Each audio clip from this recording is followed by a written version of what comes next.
Facebook அக்கௌண்ட்ல எப்படி வந்து மொபைல் நம்பர் வந்து ஆட் பண்றது அப்படிங்கறத டீடைலா இந்த வீடியோல வந்து பார்க்க போறோம். வீடியோ ஃபுல்லா பாத்தீங்கன்னா எப்படி வந்து அக்கௌண்ட்ல மொபைல் நம்பர் ஆட் பண்றது அப்படிங்கறத டீடைலா தெரிஞ்சுக்கலாம். தெரிஞ்சுக்கிறதுக்கு முன்பாக சேனலை சப்ஸ்கிரைப் பண்ணிடுங்க. பெல் ஐகானை கிளிக் பண்ணி ஆல் அப்படின்றத செட் பண்ணிடுங்க.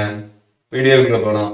Facebook ஆப் வந்து ஓப்பன் பண்ணிடுங்க. சைடில் இருக்கக்கூடிய 3 டாட் பட்டனை கிளிக் பண்ணிங்கன்னா உங்களுக்கு இந்த மாதிரி பேஜ் வந்து ஓப்பன் ஆகும். இதில் கீழே ஸ்க்ரால் பண்ணிங்கன்னா செட்டிங்ஸ் அண்ட் ப்ரைவசி அப்படின்னு ஒரு ஆப்ஷன் கொடுத்துருப்பாங்க. அந்த ஆப்ஷனை கிளிக் பண்ணதுமே செட்டிங்ஸ் ஆப்ஷன் இருக்கும். செட்டிங்ஸ் ஆப்ஷனை கிளிக் பண்ணதுமே அக்கௌண்ட் சென்டர் கொடுத்துருப்பாங்க. அக்கௌண்ட் சென்டர் நீங்கள் கிளிக் பண்ணதுமே இதில் வந்து பர்சனல் டீட்டெயில்ஸ் அப்படின்னு ஒரு ஆப்ஷன் இருக்கும். அந்த ஆப்ஷனை கிளிக் பண்ணிடுங்க. கிளிக் பண்ணதுமே கான்டாக்ட் இன்ஃபோ இருக்கும். சைடில் பார்த்தீங்கன்னா ஆரோ கொடுத்துருப்பாங்க. அந்த ஆரோ நீங்கள் கிளிக் பண்ணிங்கன்னா ஆட் ஏ நியூ கான்டாக்ட்னு இருக்கும். அதை கிளிக் பண்ணிட்டு நீங்கள் ஆட் மொபைல் நம்பர் அப்படின்ற ஆப்ஷன் வந்து கொடுத்துருப்பாங்க. ஸோ அதை நீங்கள் கிளிக் பண்ணி உங்களோட மொபைல் நம்பரை என்ட்ரு பண்ணிட்டு இங்கே வந்து உங்களோட ஃபேஸ்புக் அக்கௌண்ட் இருக்கும். அதை நீங்கள் செலக்ட் பண்ணிட்டு நெக்ஸ்ட்டு வந்து கொடுத்துருங்க.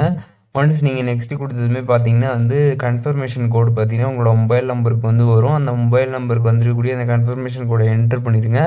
என்ட்ரு பண்ணிட்டுங்கன்னா உங்களுக்கு பார்த்தீங்கன்னா சக்ஸஸ்ஃபுல்லாக உங்களோட அக்கௌண்ட்டில் வந்து நம்பர் வந்து லிங்க் ஆகிடுச்சு அப்படின்ற மாதிரி வந்துடும்.